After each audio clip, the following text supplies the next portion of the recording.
in the Giants clubhouse with Sean Hjelle, and I'm now tilting the phone up because I can sit down if you like. no, it's all right. You're 6'11", be 6'11". You know what I mean? Do your thing. Kentucky Wildcats. Let's start there. How your Wildcats looking this year with the tournament rolling around? With basketball? Yeah. Unfortunately, they lost last night in the SEC tournament. I think they'll get in. I would guess they'll be like a 7-8 seed, something like that. So they're set up perfect to play spoiler and make a run. So I'm excited to watch them. Kentucky football's exploded. Kentucky basketball has been huge. It's almost like basketball. I know Kentucky basketball is on a different level. Yeah. When you're playing baseball in Kentucky, are you? I mean, you're a big guy, but are you more anonymous on campus? Or do people come up to you and think, "Hey, man, you play for the students knew I wasn't a basketball player. Yeah. Like they've been close enough. Yeah, they know who the basketball players are. But I had some random people, like I would go to get something to eat or go to the grocery store or something every once in a while. Somebody would be like, "Oh, are you a basketball player?" And you could see their excitement of potentially meeting a Kentucky basketball player because it's so cool.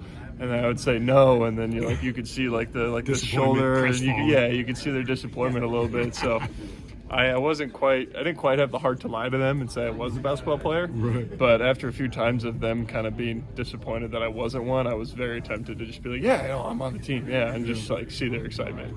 But I never quite did. I was at your start the other day. They're all day games for the most part here. Against the Brewers, you went 3. I don't think you walked anybody. I think you struck out 3 or 4. How'd you feel about the outing? It felt good. I mean, I've been really focused on just trying to throw strikes and get ahead of guys. Obviously, start off the game with a first pitch home run of the game to Yelich, and opposite field. Sometimes that happens. That's baseball. I mean, the guy's got an MVP under his belt. He's an elite player, so it happens.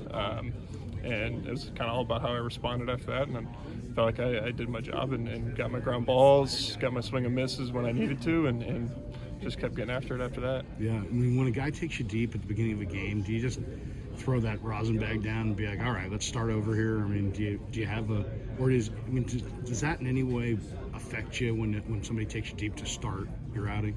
Because you're trying to be perfect, I'm sure. Yeah, well, I mean, trying to be perfect is probably going to do a lot more harm for most pitchers than good, and so it's just a matter of just staying with it and just saying like, hey, that happens. It's baseball, and we always tell ourselves as pitchers like solos don't hurt.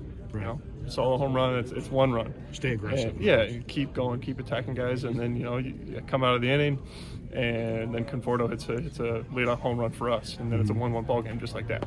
So it's just a matter of minimizing the damage there and just keeping it to 1. Solos don't hurt, and then your team picks you up like that, and it's a tie ball game, and it's a brand new game. One of the things I was surprised when I first saw you pitch was that for a 6'11" guy, I kind of think you're pretty compact actually in your whole motion. Have you heard that from people before? For a guy with long limbs, you're somewhat compact. You're not all arms and legs out there. Yeah, I mean, it's funny. It's just kind of, I've always thrown the way that I do, to be honest. And it's one of those things where, I feel like, I tell myself to try and throw it like a shortstop, like a catcher, and stay really short with my arm path.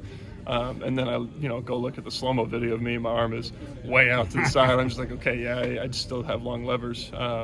But for me, that feeling of trying to stay short and compact through the ball, that's something that, I work on for myself, because when I get really long and spread out, and that's kind of when the wheels start to fall off, so to speak, for me.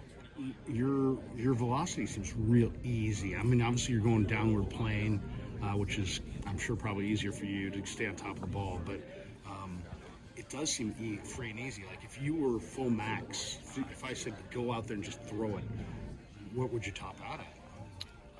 It doesn't look like a full max delivery. You know what I mean? I can tell you that there are some pitches in there that are full max effort for sure. I can probably see that much. But velocity was something, especially going into this offseason, that the coaching staff really challenged me on, and being able to create some more velocity and hold it. So, got together with the strength coaches and put on 15 pounds this offseason and really got after my lower half. And I think that's really where a lot of that comes from. It's just getting a lot more efficient mechanics out of my lower half and just making it look and feel smooth and easy and get down the mound quick.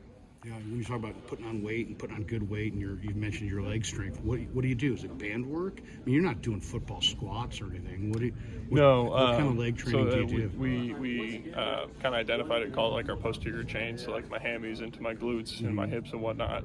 That's where a majority of the power comes from, out of mechanics and whatnot. So it's just really hammering that posterior chain this off season, and obviously being smart about it, not throwing up.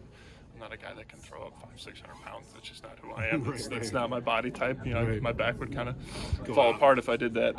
But just doing the right movements and maximizing my explosiveness in those movements and in those positions, and that's just something that we targeted and really hammered this offseason. And so far, it's been paying off. And now it's kind of up to me and up to us to keep that going and keep that going all year and the rest of my career, to be honest. A couple last ones before we let you go. Appreciate your time. Who's on Team Jelly? I mean, are you married? Yeah. Kids yet? Or? So I'm married with 2 young boys. Nice. They'll turn. I have 4, three boys. They'll turn 3 They'll turn 3 and 1 in a couple weeks, actually. So they're not even aware that Daddy does. My oldest is starting to kind of pick up on it. Like they come to the games and he can identify me on the field and say, "Oh, that's Dad." And right. He's very cool. We'll go in the backyard and he like kicks a pile of dirt together and right. tries to stand on it. So like it tells me that he's picking up some things about the game, which is really cool to see. And it's even more fun and bonding moments for us in the backyard together. Now, about your wife, did you guys meet at Kentucky? No, we actually met down here in Arizona during my first spring training. She was actually doing a video for the Diamondbacks when we first met.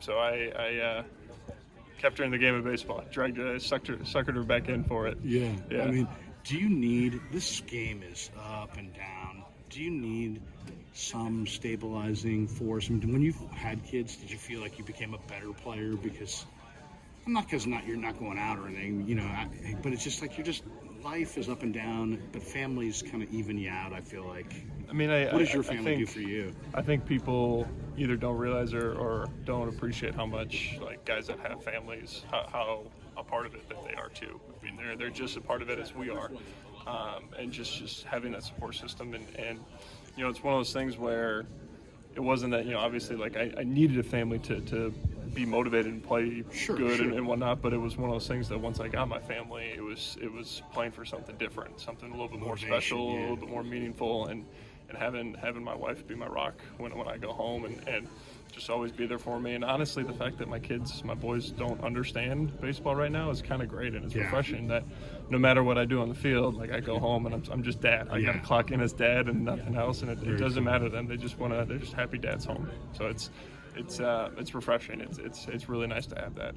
Baseball wife, I mean, does she know your stuff? Can you talk about your stuff at home, or is it like, no, you know what, I'm leaving that at the yard? Personally, I leave a lot of shop talk at the field and whatnot. But yeah, we talk about it here and there. And like I said, she worked for the Diamondbacks for a couple of years, so she knows the game. She knows the ins and outs and a little bit more than the basics of things. And it's nice to talk to her about baseball, but I talk a lot of baseball in my everyday. So it's, like I said, it's nice to go home sometimes and not talk about baseball, just enjoy being a family and talk about what the boys did when they're at home together, and because they're starting to actually be siblings now and interact play off each other.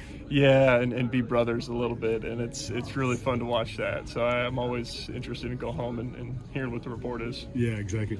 Last one, the rules changes. I know you've been asked a lot about the rules changes, but I think you got to be in shape now because you got to get it, throw it, get it, throw it, get it, throw it. But what do you see as the most significant change to the game from your perspective of just all the things that you guys are trying to do? Does the clock bother you, or is it something that's you can adapt to easily? It's one of those. I mean, so I spent most of the year in AAA last year, so I'm used to having the clock. Yeah. And it's one of those things now for me that's just like in the back of my head, I know it's there, and it's just you catch the ball, you just look at the clock. Okay, that's how much time I have, and it's just keeping that internal clock and practicing that internal clock. And I think once you kind of get that down and you have that internal clock going, like it kind of takes care of itself a little bit, so to speak. And I don't mind the clock really.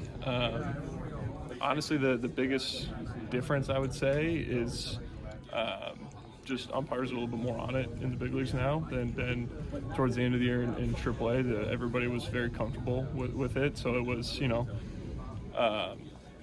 batter would stand in the box and he'd kind of be swinging his bat in AAA last year, and the umpire wouldn't call him for a clock violation because he's in the box. Right. I know he's in the box. He's pretty much ready to go. But now you're seeing, batters are sitting there swaying their bat, ready to come up, and they're getting called for a clock violation. So I don't know if that's something that MLB or the umpires have really tried to hammer a point on from last year to this year or whatever it may be. But honestly, that's kind of been the biggest difference that I've noticed is that half a second to a second of like, okay, no, we're enforcing this. Like, this is the rule. We're doing it now. So I think it's just that, like I said, it's just a little second adjustment that we all have to make. And I think after spring training and maybe a couple weeks, month into the season, we're all going to be used to it and it'll be fine. Yeah. Hey, man, we wish you nothing but success this year. Appreciate your time. We're rooting for you. Have a great year, and thanks for all the time on the radio. Thank you.